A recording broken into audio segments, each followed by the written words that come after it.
Finding your optimal squat is one of the most important things on your strength journey. You want to find the right position for your hips and your ankles and your pelvis. Everyone's different here, so we can play around with this by trying out different widths and different angles of our feet.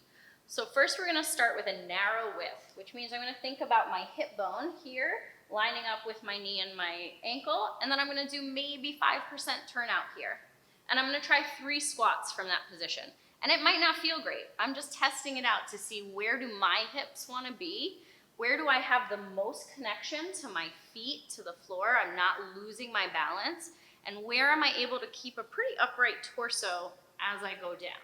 So I'm not losing my core connection here. So we're just gonna try 3 from that narrow position. And you might find, like for Maui, she gets a little bit of that tuck under here. It's not really enough space for her hips. And Juna's finding maybe a little trouble getting that full parallel because she doesn't have enough space to open those knees up. So now we're gonna go wider. We're gonna try maybe shoulder distance with maybe a tiny bit more turnout, maybe 10% here. You're really trying to play around with where you feel your feet, your arch, your heel, and those inner thighs. So we corkscrew into the floor, we breathe in, get that ab tension, and we're gonna do 3 more here, testing out this new width. That already looks better for them. So their hips seem a lot happier here. They're gonna find kind of what is the right angle for them. And then I'm gonna have you guys kind of freestyle. Where would you comfortably, naturally go? Where does your body tell you? If I'm gonna sit back, where do I want my feet to be? Where am I feel like I can keep core tension, I can keep my feet connected to the floor.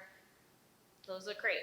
So play around with these. Play around with your width, play around with your angle out, and find where you feel good. Things you're gonna think about are gonna be this connection, right? I want my head, my shoulders, my rib, and my hip to stay pretty stacked. I don't want my butt to fly out and my chest to fly forward.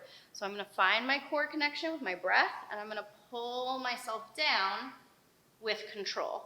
And if I can't do that, maybe I need to change my foot stance a little bit. If I find my heels come up as I squat, I definitely need to change my foot position and maybe work a little bit more ankle mobility. That's gonna be how you're gonna find your best optimal squat for you.